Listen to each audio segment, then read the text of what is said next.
Hey guys, and welcome to another episode of Sunday Sermon with Ola. As always, I'm grateful. Thank you to everybody who got involved on last week's discussion topic, everybody who tuned in, everybody who jumped on the live. Um, it was an interesting one. The conversation took some different turns, ones that I didn't expect, but I'm always grateful for the interaction. I'm always grateful for the community.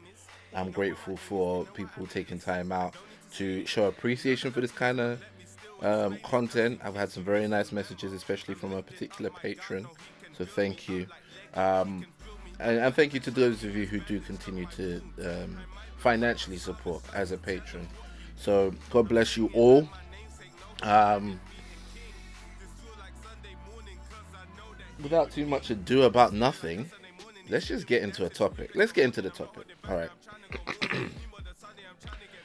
Okay. So this one, it's going to be a bit different because this is something that my wife sent to me, and we had a conversation about it.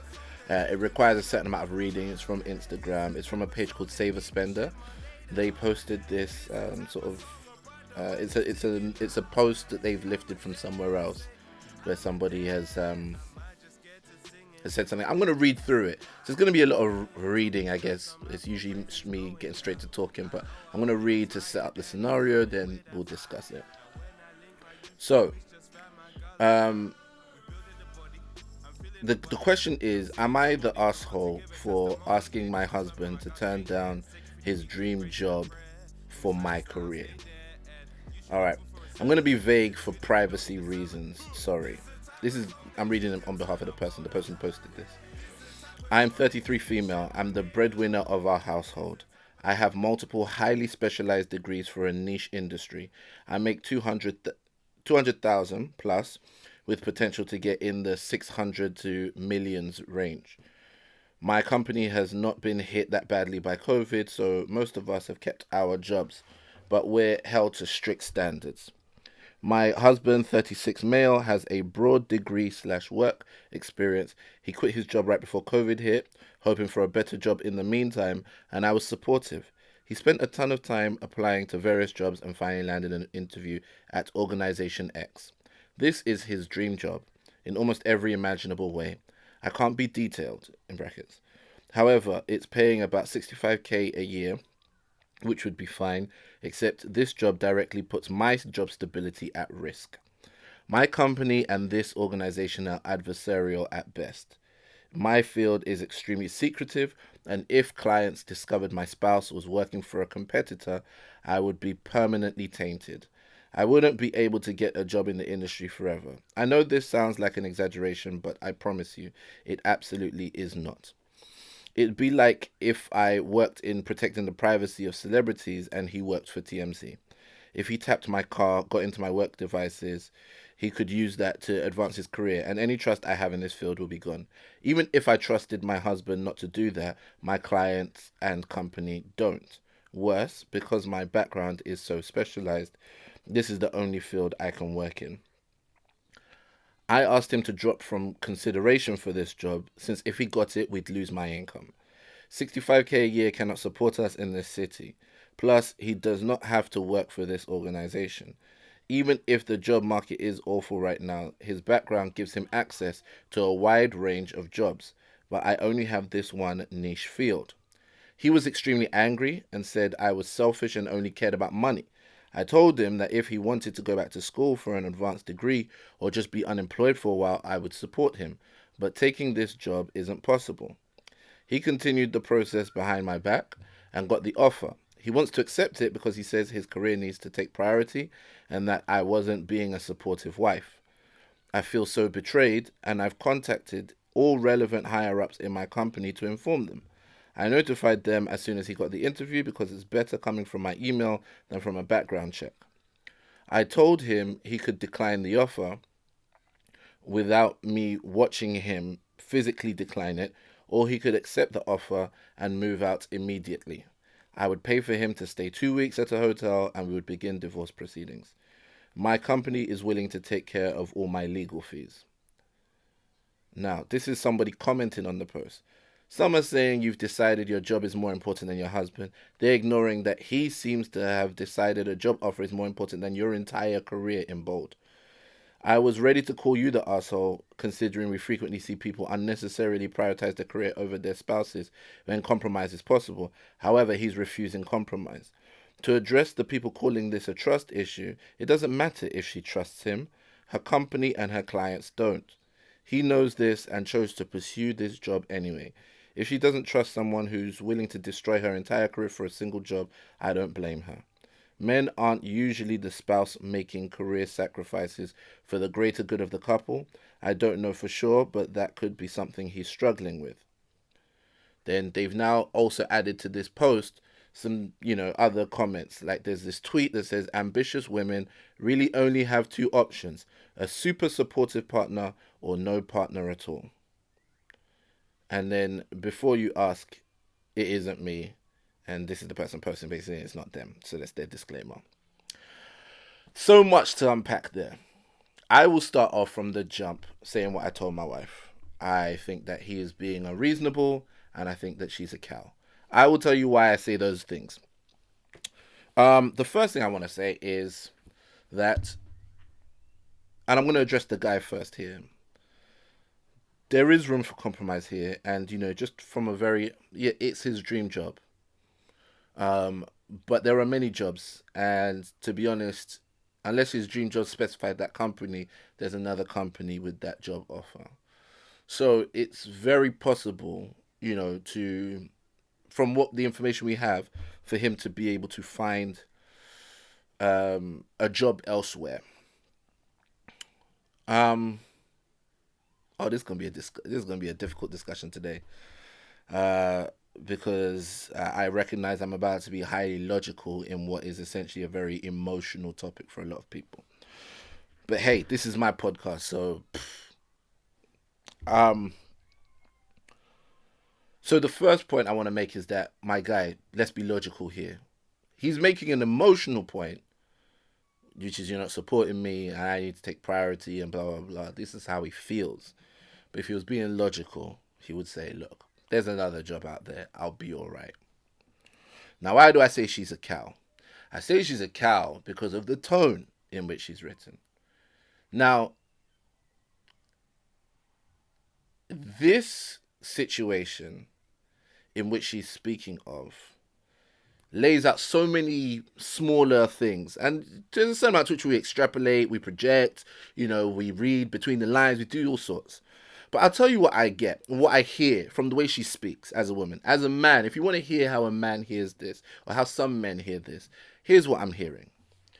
I'm hearing that essentially, I don't trust you and your livelihood and whatever it is to ever be enough. I make the most. My career is super important to me. Lifestyle is super important to me. In every city in America, there's a family living under 65K a year. So for you to say that 65K a year, you can't survive in this city, I think what you're saying is you can't survive at the level of lifestyle you want to live. So lifestyle is very important to you. And the fact that you can tell me to leave immediately because of how it's going to affect your job shows me how disposable I am to you, and how I've probably already always been disposable to you. Now, I've given you the caveat that a lot of that is extrapolation.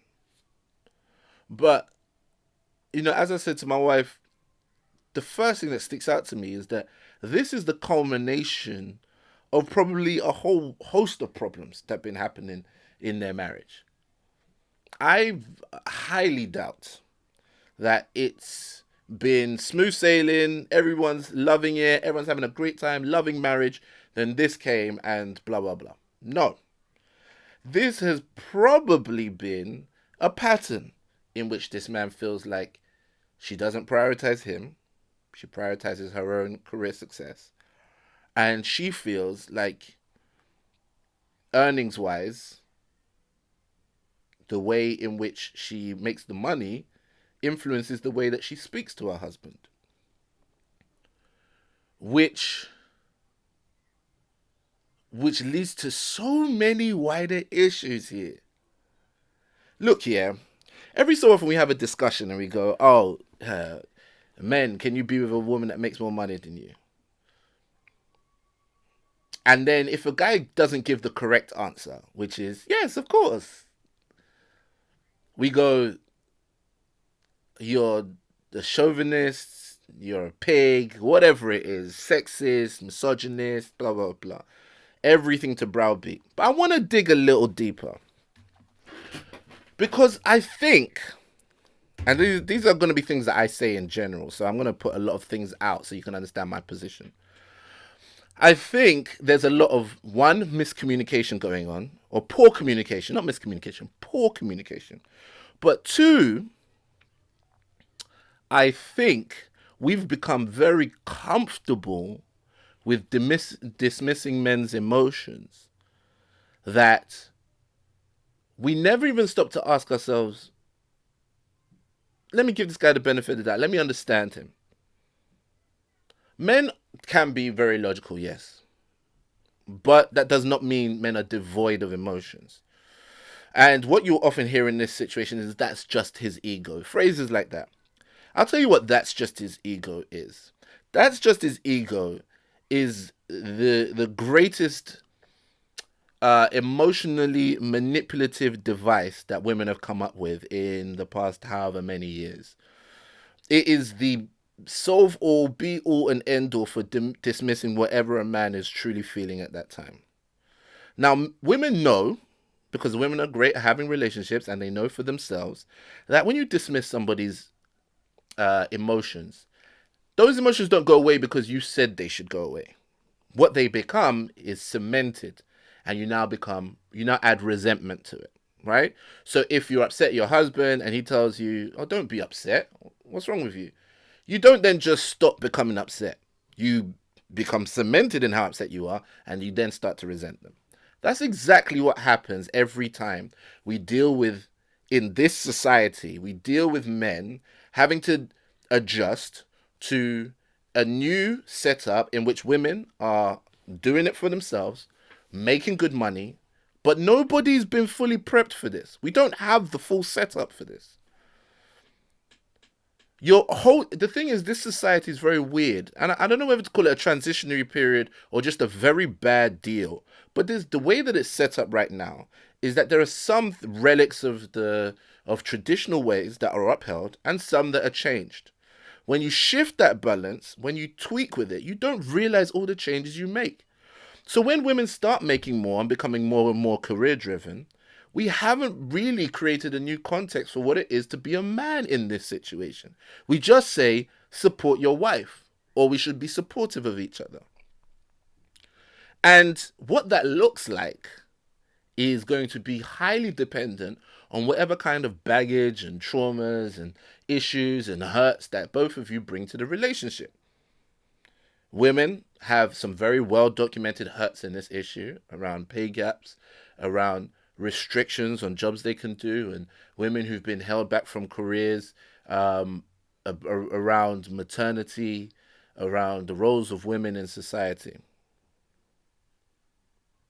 But have we ever stopped to understand how that works for men? No, because the dominant narrative for most social justice movements and groups these days is that screw the one who used to benefit from this. It's all about catering to the one who is suffering. And I'd like to think of it as a different dynamic. I would like to say, whenever you are in a marriage, it's like you're upholding an equation. It's not so much that you don't care about one side, but it's that if an equation is going to remain equal, as you do to one side, you must do to the other. And so that they can remain balanced. Right? Now, in this situation, because a lot of women are looking at marriage and especially careers within marriage as being already imbalanced in favor of the man, they simply do to their side and think, well, it should be balanced now. So if I say this, it means the same thing as you saying this. But that's not true, though. Because all the things that you mentioned that make it seem as though men had the better end of the bargain are never fully understood in context of where marriage and how marriage has been conducted up until this point. You can frame an entire narrative of men getting away with whatnot, cheating, beating their women, making all the money, holding their wives under the thumb. But is that a true and accurate picture of marriage across the board over the centuries? I don't think so. I think there have been some privileges that women were also afforded. If you think they're a bad deal, that's true. That's fine. But there were some privileges. Women don't want to renegotiate those privileges that they receive. They want those to continue whilst they add more. For a man in today's world, who wasn't in the 50s beating another woman and making all the money, a man who's made into this world, still has every single bit of pressure on him to feel like a man. What does that mean? Well, one big thing attached to manhood is providing. And when you have a woman who does very well for herself, it leaves you at odds as to what to do in this situation. So, if this isn't addressed properly, it's no wonder you're going to find these kind of tensions. I know that we always have this question, and I told you the right answer is. But what I say to men is, look, hustle. My uncle told me, and I was doing love will see us through. Love will see us through. My wife's not like that. My wife's not like that. Yo, let me let you know, brother. I'm not saying your woman is any way. I'm just saying for you. I'm addressing you. Not your woman, not the one you intend to marry, not the one you love. I'm not addressing her. I'm addressing you. Bro, hustle. Hustle. Go out. In this life, make money.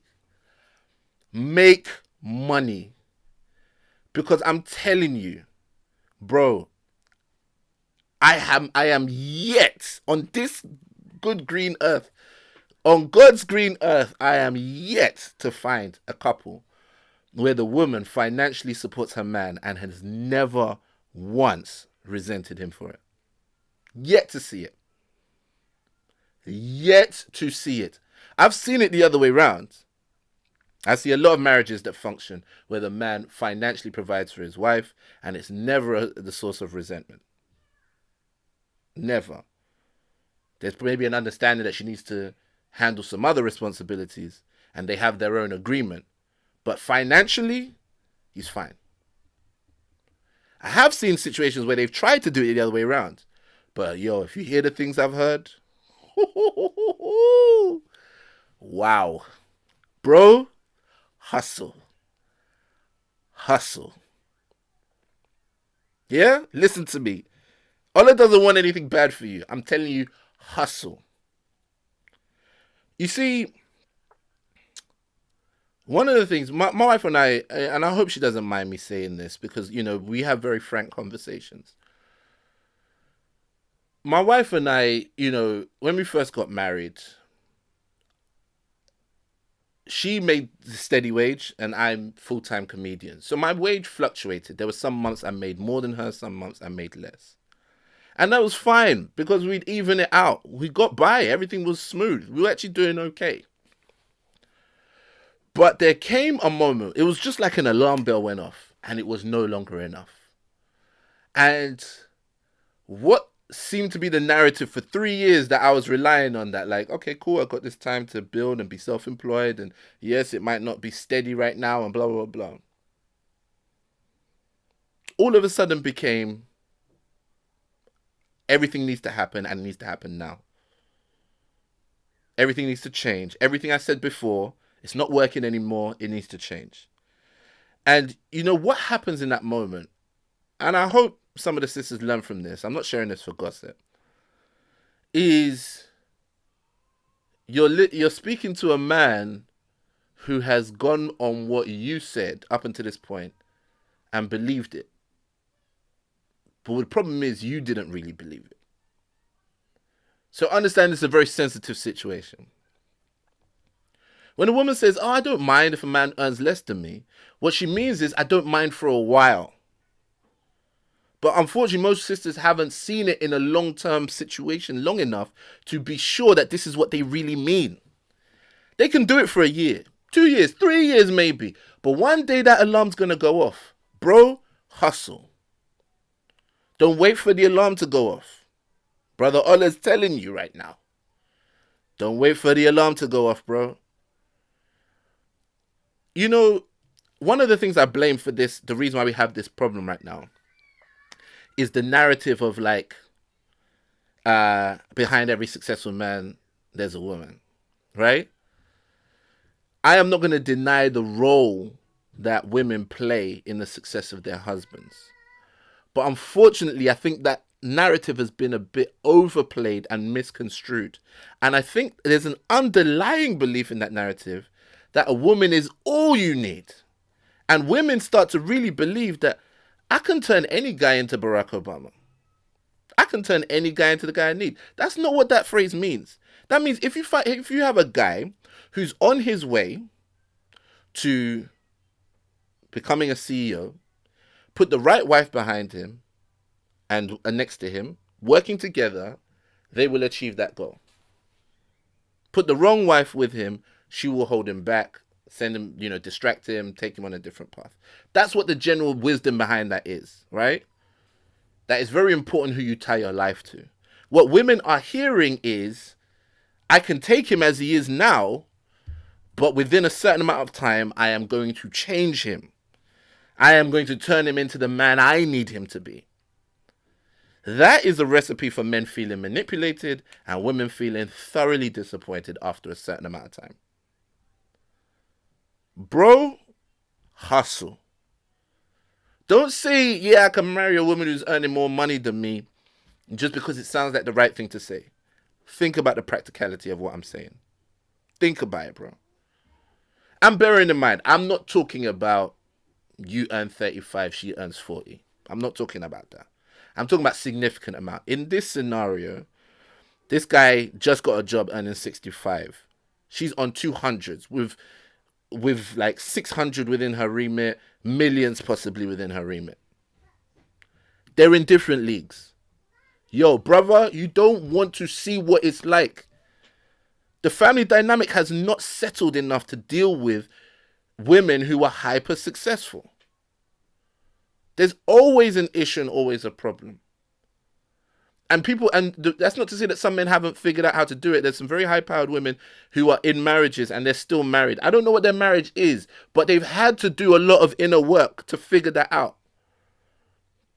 It's not handed to you. It's not as simple as we love each other. So that's why I'm warning you. Be sure. Be sure, bro. Be sure, because they're in the same office as you and they're demanding the same wages. They're commanding higher wages. And often, too many of us men are taking risks because we have a higher risk threshold, and a lot of them have lower risk thresholds. They're going into offices and they're heading towards middle management a lot quicker than you are. So in the beginning stages of your life, chances are you're going to meet a lot of women who are doing very well for themselves. And you're going to have to figure out how to navigate that. She's also got to figure out how to navigate that. I say this partly because at the moment I'm watching Girlfriends on Netflix. And there are so many layers to that show in terms of what they show you, in terms of the success of black women as they rise up, and what dating is like, and their relationship with men, but their relationship with each other, and even the different economic classes within themselves and so on. You are not going to tell me that every woman who's making good money is well adjusted emotionally. You're not going to tell me that. Some may be.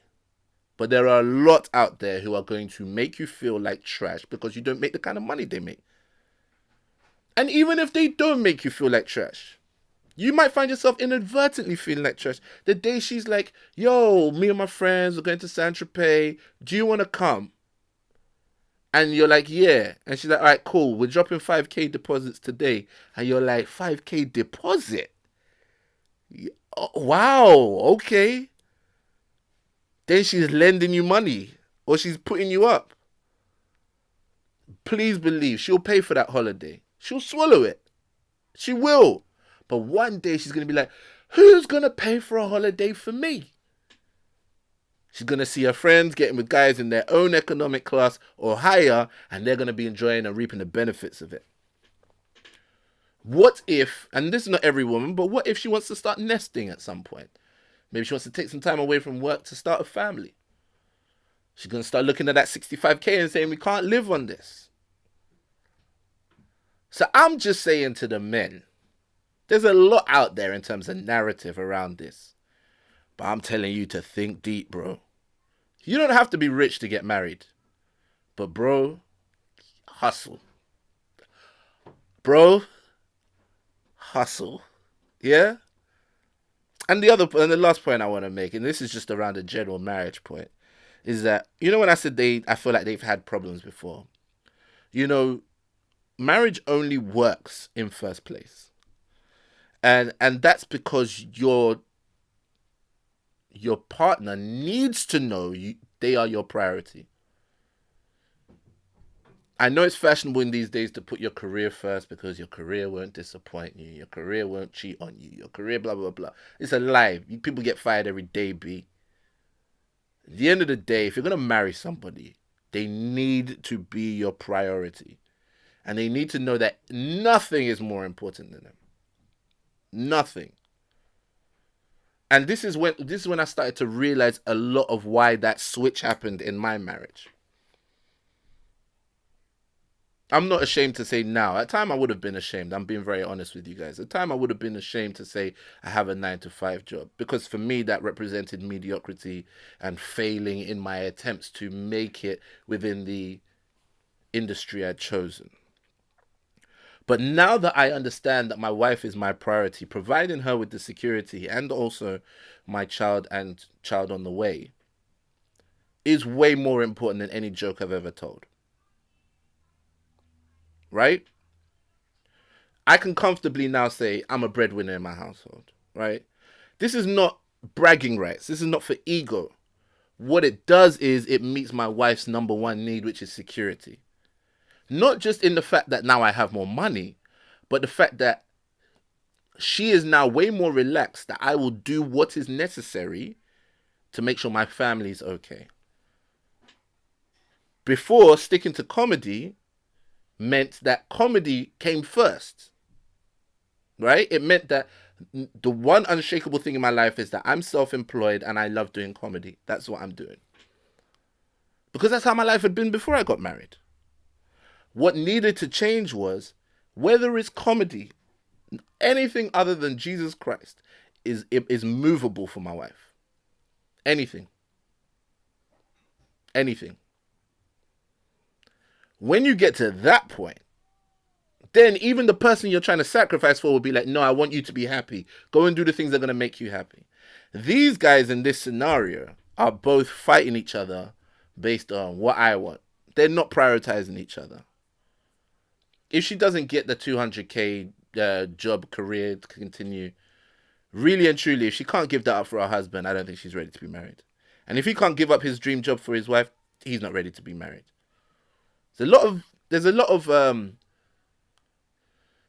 of celebrated selfishness in our society today, which is really just a response to a lot of hurt that people are carrying around. They've seen a lot of disappointing marriages and so on, and now they've canonized the idea of being self-interested. Now, I'm not saying you shouldn't do things for yourself. I'm just saying you need to have a good sense of priority. And unfortunately, these discussions around money and around having a wife that earns more than you have nothing to do with teamwork. They have nothing to do with loving each other and working together. They have everything to do with self-aggrandizement. If there's anything in your life that you can't give up for your spouse, you have to question it. Now, not everything should be given up. I'm not saying, oh, you have to kill your kid or whatever it is for your spouse. I'm not saying that. That's stupid. But I am saying, this is within reason, obviously. But I am saying, depending on if you have your time and your child is demanding so much of your time and your spouse is demanding, your spouse gets your time first. And the same goes for your career. There is no job, no gig, no anything to me now that's worth more to me than my wife. And the guys who tell you anything different, you see what happens every day anyway. You see what happens every day to marriages. So, I hope it's food for thought. I hope it gets us thinking about why we want the jobs we want, why we do them, what's our purpose behind them. And I hope it makes us start to question some of the immovable truths that we have around careers and work. There are a lot of people out here who are meant to do very important things in this world, and I'm not downplaying it. Whether it's in politics or in business, whether it's in the charity work or whether it's in, medicine or industry, whatever it is. I think we lose our way the day that it now becomes like the money is unquestionable, but the marriage is up for grabs. The marriage is questionable at any moment.